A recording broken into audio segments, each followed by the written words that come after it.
بسم اللہ الرحمن الرحیم۔ ریئل ٹاک ٹی وی میں خوش آمدید۔ آج ہم آپ کو انڈیا میں جو فارمرز کا ایشو ہے اس کے بارے میں اپڈیٹ دینے جا رہے ہیں۔ جیسے کہ آپ کو معلوم ہے کہ کافی عرصے سے انڈیا میں جو سکھ کمیونٹی ہے اور جو باقی فارمرز ہے وہ احتجاج کر رہے ہیں۔ تو اب یہ ہوا ہے کہ اس احتجاج کا نتیجہ یہ نکلا ہے کہ جتنی بھی انٹرنیشنل کمیونٹی ہے وہ ان فارمرز کے حق میں بول پڑی ہے۔ تو اس کا فرق یہ پڑتا ہے کہ جب انٹرنیشنل کمیونٹی فارمرز کے حق میں بولی ہے، اسپیشلی بعض بڑے بڑے سیلیبریٹیز جن کا پوری دنیا میں بہت نام ہے اور ان کے لاکھوں کی تعداد میں ٹویٹر پہ اور باقی سوشل میڈیا پہ فالوورز ہیں، جب وہ فارمرز کے حق میں بول پڑے ہیں تو اب یہ معاملہ مزید خطرناک ہوتا جا رہا ہے کہ اب انڈین گورنمنٹ اور مودی گورنمنٹ کیا کرے گی۔ اس میں جو سب سے اہم اور سب سے مشہور نام کہہ لیں وہ انٹرنیشنل جو سنگر ہے ریحانہ، اس کا ہے۔ ریحانہ نے ایک ٹویٹ کیا ہے جس میں سی این این نے ایک نیوز بریک کی تھی، جس میں سی این این نے بتایا تھا کہ جو سکھ کمیونٹی پہ اور فارمرز پہ جو مظالم ہو رہے ہیں، تو اس کے بارے میں ایک کمپلیٹ آرٹیکل تھا جس کے بارے میں ریحانہ نے اسے ری ٹویٹ کیا اور بتایا کہ ہم یہ جو فارمرز پہ ظلم ہو رہا ہے، وہ جو فارمرز کا پروٹیسٹ ہو رہا ہے، یہ جو کسانوں کو جو مارا جا رہا ہے، یہ ہم کیوں نہیں بول رہے؟ کیا انڈین لابی جو ہے پوری دنیا میں اتنی مضبوط ہو گئی ہے کہ جو ایک غریب کسان ہے وہ اپنے حق کے لیے آواز نہیں اٹھا سکتا؟ تو جب یہ ریحانہ نے ٹویٹ کی تو اس کے بعد یہ سلسلہ جو ہے چل نکلا۔ ریحانہ کے اس ٹویٹ کو انٹرنیشنل میڈیا پہ اور پوری دنیا میں بہت زیادہ پذیرائی ملی، اور جبکہ انڈیا میں جو ہے اس کے ٹویٹ پہ آگ لگ گئی۔ تو انڈیا کی جو ایکٹرس ہے کنگنا رناوٹ، انہوں نے ریحانہ کو ٹویٹر پہ ٹیگ کرتے ہوئے کہا جی کہ ایک ایسی لڑکی جو کہ اڈلٹ کنٹینٹ اور سیکشلائز کرتے ہوئے اپنا میوزک نہیں بیچ سکتی، اور جو کہ اصل ایک جس میں ٹیلنٹ نہیں ہے اور جو کہ صحیح گانا بھی نہیں گا سکتی، جو کہ بہت گندی جو ہے وہ ویڈیوز بناتی ہے، تو وہ جو ہے انڈیا کے معاملات میں انٹرفیئر کر رہی ہے اور کسانوں کے بارے میں بات کر رہی ہے۔ اس کے علاوہ انٹرنیشنلی میاں خلیفہ، جس کے ٹویٹر پہ بہت زیادہ فالوورز ہے اور سوشل میڈیا پہ بہت زیادہ فالوئنگ ہے، اس نے بھی یہ کہا ہے کہ یہ ہیومن رائٹس کی وائلیشن ہو رہی ہے انڈیا میں اتنی زیادہ۔ انہوں نے انٹرنیٹ کاٹ دیا ہے دلہی اور اس کے ارد گرد کے علاقوں میں، تو اب لوگ کیوں نہیں بول رہے؟ تو یہ سب لوگوں کا یہ سوال اٹھانے کا مقصد یہ ہے کہ کیا بھارت اتنا مضبوط ہو چکا ہے امریکہ میں، اور اس کی لابی تمام ممالک میں کیا اتنی مضبوط ہو گئی ہے کہ کوئی حق کے لیے آواز نہیں اٹھا رہا؟ ہم اس سے پہلے مزید پس منظر بیان کریں کہ اصل معاملہ ہے کیا اور فارمرز چاہتے کیا ہیں انڈین گورنمنٹ سے، اور یہ اب انٹرنیشنل کمیونٹی بھی کس وجہ سے بول رہی ہے۔ تو اصل مسئلہ یہ ہے کہ جتنی بھی فصلیں تیار ہوتی ہیں انڈیا میں، یہاں تک کہ پاکستان میں بھی، تو یہاں پہ ان ملکوں کی پالیسی یہ ہے کہ جو بھی فصل ہوتی ہے اس کا پہلے سے پری ڈیفائنڈ اور ایک پہلے سے فکس ریٹ بتا دیا جاتا ہے فارمر کو کہ اگر آپ یہ فصل اگائیں گے تو گورنمنٹ آپ سے اس قیمت پہ آپ سے یہ فصل خرید لے گی۔ اس کا نتیجہ یہ نکلتا ہے کہ جو کسان ہوتے ہیں وہ پلاننگ کر لیتے ہیں کہ اگر ہماری اتنی زمین ہے تو ہم اس پہ کتنا خرچہ کریں گے، اور بعد میں ہم گورنمنٹ کو بیچ سکتے ہیں تو ہم اتنا نفع ہو جائے گا۔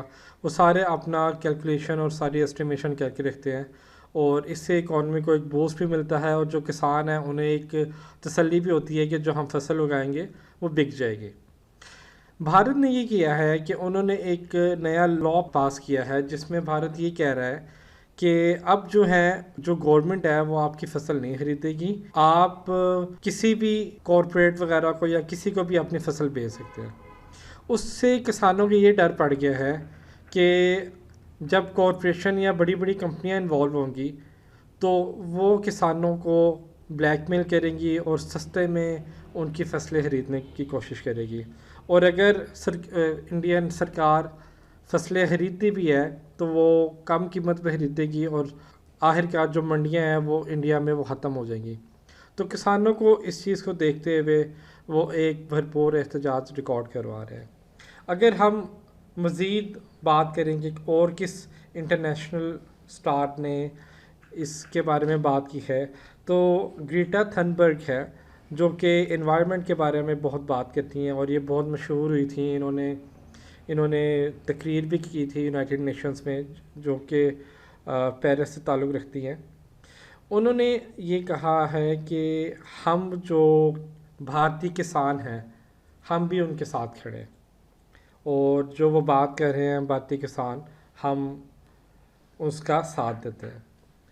اس کے علاوہ اگر ہم بات کریں تو جیزی بی نے بھی مینا ہیرس کا ایک ٹویٹ شیئر کیا ہے، جس میں جیزی بی نے مینا ہیرس کی یہ والی بات کی ہے کہ جو دنیا کی ایک بہت پرانی ڈیموکریسی ہے، جب بھارت کہتا ہے کہ ہم دنیا کی بہت پرانی جمہوریت ہے، وہ جو ہے لوگوں کو سپریس کر رہے ہیں، دبا رہے ہیں اور کسانوں پہ ظلم کر رہے ہیں. مینا ہیرس بھی جو ہے ایک انٹرنیشنل فیمس سٹار ہے جن کی ٹویٹر پہ ویریفائڈ پروفائل ہے. اگر ہم بات کریں مزید پس منظر کی تو ابھی تک ہم دیکھیں تو 147 کسانوں کو مارا جا چکا ہے. دیکھا جائے تو ایک انسان کی جان بھی بہت قیمتی ہے، لیکن ابھی تک 147 کسانوں کو بھارت میں قتل کر دیا گیا ہے.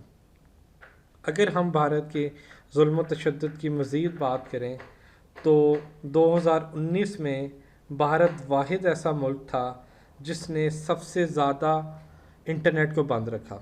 انٹرنیٹ کو بند کرنے کا مقصد یہ تھا کہ کوئی بھی بھارتی سرکار کے بارے اور اس کے خلاف کسی قسم کی کوئی بات نہ کریں. یہاں تک کہ انہوں نے کشمیر میں بھی کئی مہینوں انٹرنیٹ بند کیے رکھا اور وہاں پہ کمپلیٹلی انہوں نے لاک ڈاؤن کیے رکھا. اب بھی بھارت جو ہے دلہی اور اس کے ارد گرد کے جتنے علاقے ہیں جہاں پہ احتجاج ہے وہاں پہ انٹرنیٹ بند کرنے پہ تلا ہے. ہم یہاں یہ بھی بتاتے چلیں کہ پچھلے منگل کو ہزاروں کی تعداد میں جو کسان تھے جو کہ پہلے سے وہاں احتجاج کر رہے تھے، وہاں پہ کسانوں کا اور پولیس آفیسرز کا کلیش ہوا. جو پولیس والے تھے انہوں نے آنسو گیس پھینکی ان پہ اور لاٹھی چارج کیا. اس سے تقریباً کافی زیادہ لوگ کسان بھی زخمی ہوئے، پولیس بھی زخمی ہوئے. لیکن قابل غور بات یہ ہے کہ 100 سے زیادہ کسان ابھی بھی اپنے گھروں کو نہیں پہنچے اور کچھ معلوم نہیں کہ وہ کہاں پر ہے.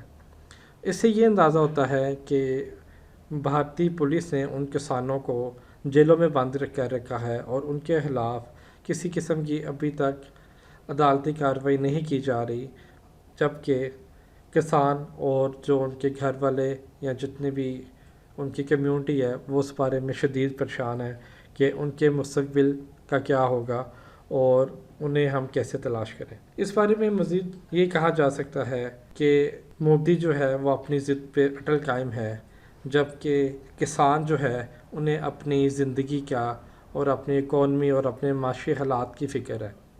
اب مودی پہ یہ بھی الزام لگایا جا رہا ہے کہ وہ جو بڑی کمپنیاں ہیں اور جو بھارت کے امیر ترین لوگ ہیں انہیں فائدہ پہنچانے کے لیے یہ کر رہا ہے. یہ تو تھیں ہماری تحقیقات اور ہمارے خیالات. آپ کے خیال میں اس کا نتیجہ کیا ہوگا؟ کیا اس کا نتیجہ خالصتان کی صورت میں ہوگا یا محض یہ ایک الزام ہے؟ کیا اس کا نتیجہ قانون کی واپسی کے ذریعے ہوگا یا کچھ اور؟ اپنے خیالات ہمیں کمنٹ باکس میں بتائیں، اور مزید یہ کہ اگر آپ کو ہمارا کنٹینٹ اور ویڈیو اچھی لگی تو لائک کریں، سبسکرائب کرنے کے بعد بیل آئیکن کو دبا دیں تاکہ آپ کو مزید بھی نوٹیفیکیشن اور مزید لیٹسٹ نیوز سے آگاہی ملتی رہے. ہماری ویڈیو دیکھنے کا بہت شکریہ.